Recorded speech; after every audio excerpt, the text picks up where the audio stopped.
She was the most beautiful woman in the world. But that night, sitting alone with her golden statue, nobody saw her tears. Nobody heard her break.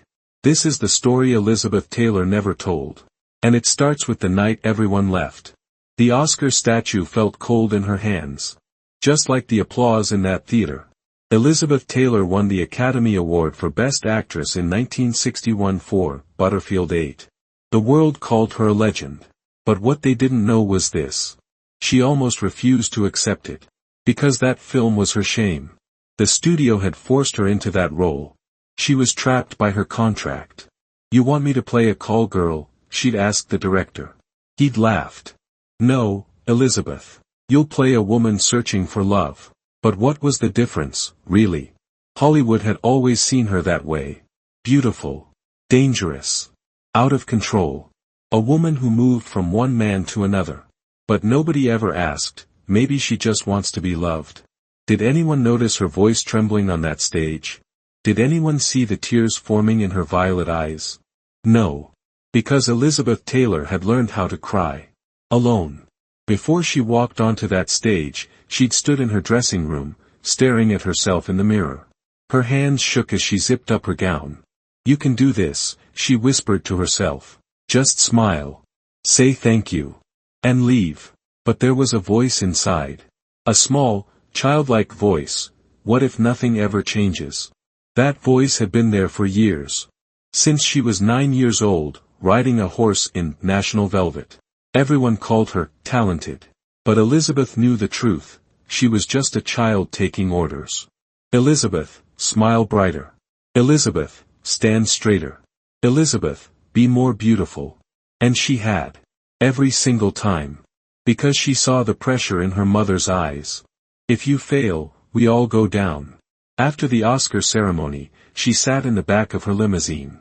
The driver was silent, moving through the Los Angeles streets. Elizabeth held the statue in her lap, watching the city lights blur through the rain-streaked window. "Is this it?" she thought. "Is this what I worked my whole life for? A golden statue. Cold. Heavy. Lifeless. Just like her." But here's what really broke her heart that night. The one person who truly loved her was dying in a hospital bed. Eddie Fisher. Her husband.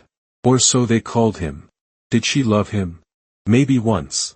But by then, Eddie had become a man lost in Elizabeth's shadow.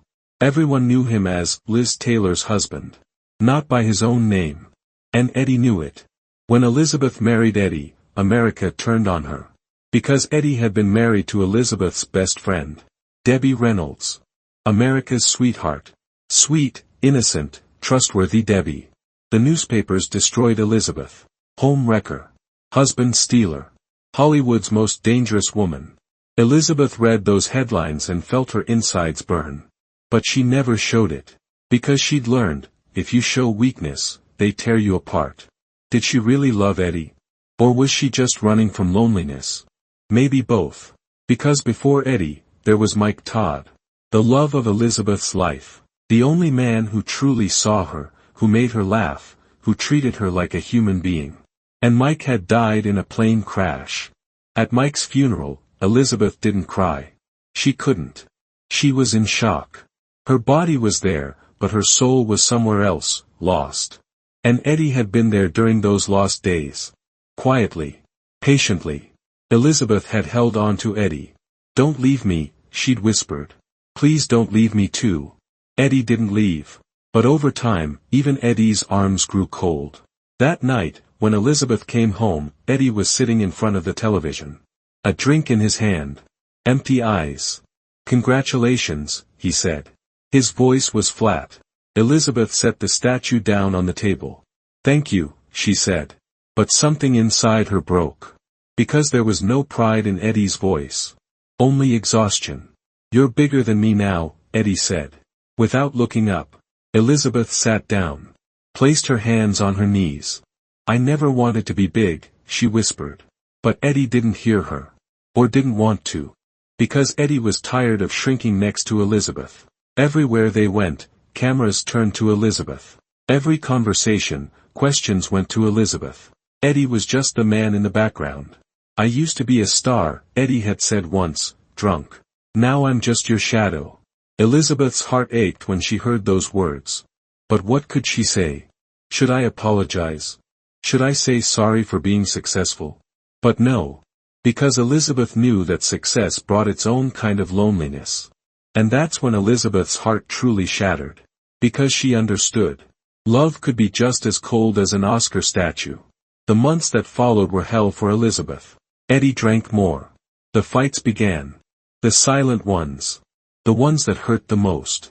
At night, Elizabeth would look in the mirror and ask herself, why doesn't anyone really love me?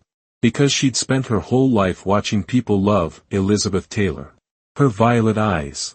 Her velvet voice. Her beauty. But Elizabeth Rosamond Taylor? The small, scared, lonely little girl. Nobody knew her. One evening at a party, a man approached her. Handsome. Confident. His eyes were on fire. Elizabeth Taylor, he said. His voice was deep. We finally meet. Elizabeth looked at him. Do I know you? The man smiled. Not yet. But you will. My name is Richard Burton. And in that moment, Elizabeth's heart stopped. Because she saw something in Richard's eyes. Danger. Passion. Chaos. And Elizabeth was in love with chaos. Because chaos, at least, was real.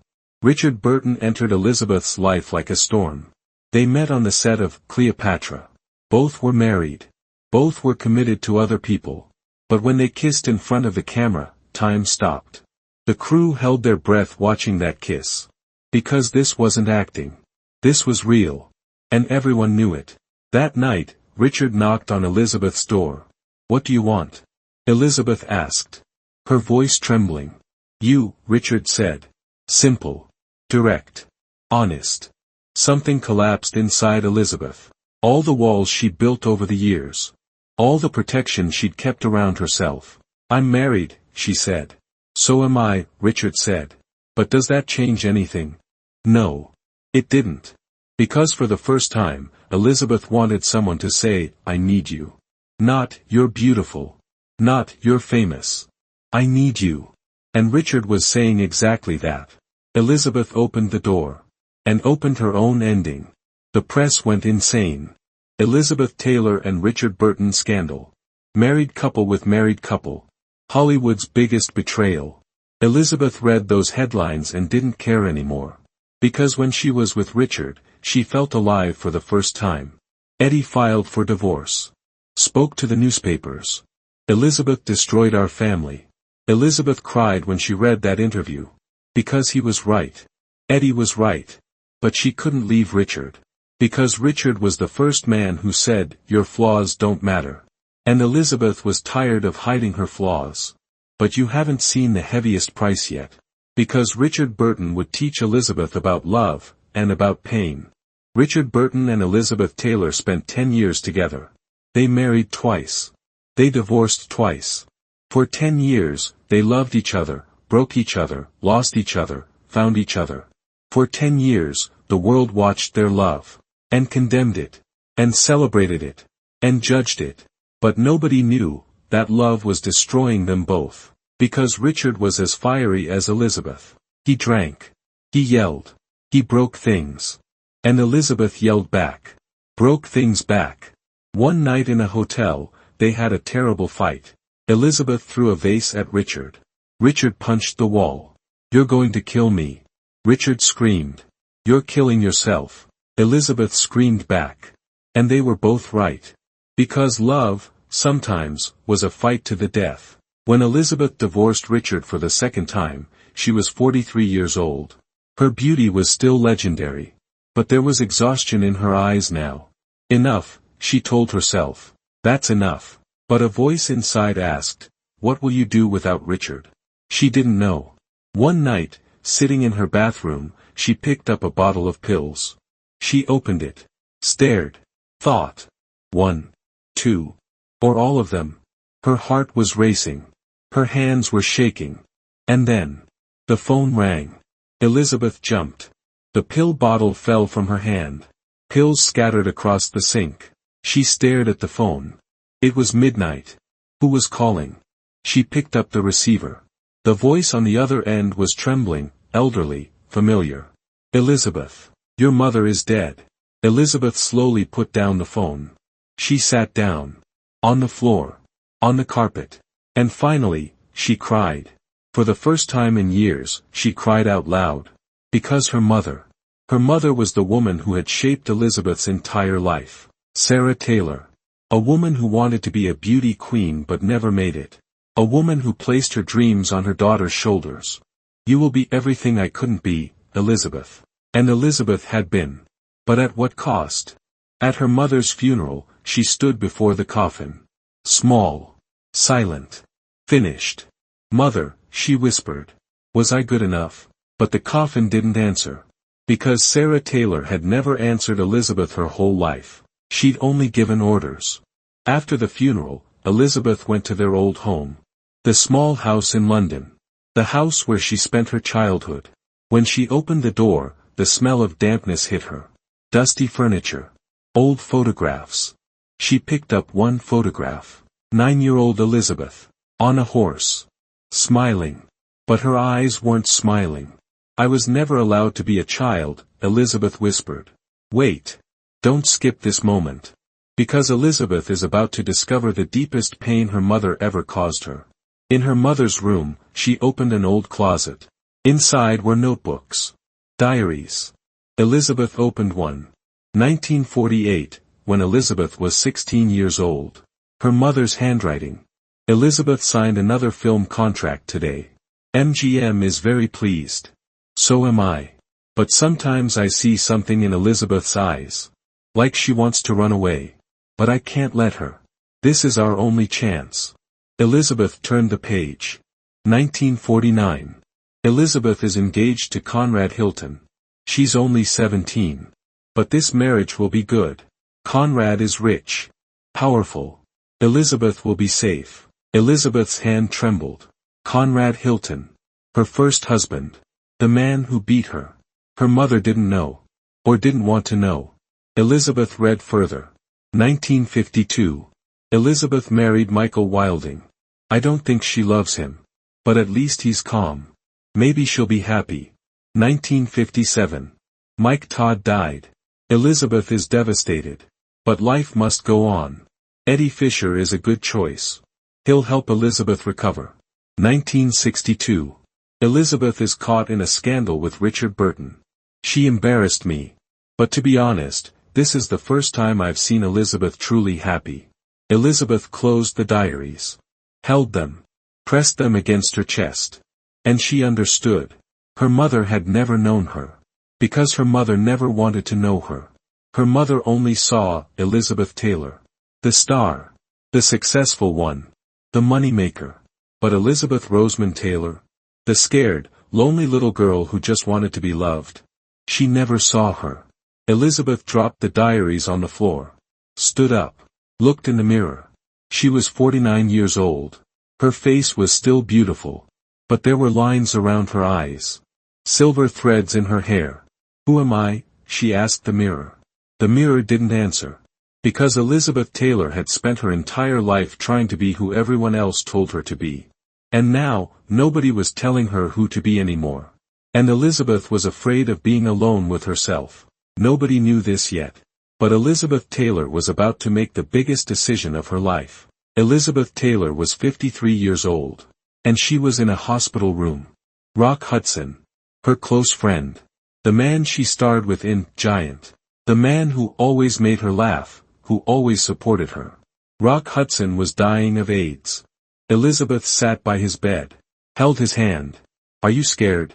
Elizabeth asked. Rock smiled. He'd lost weight. His eyes had sunken. No, he said.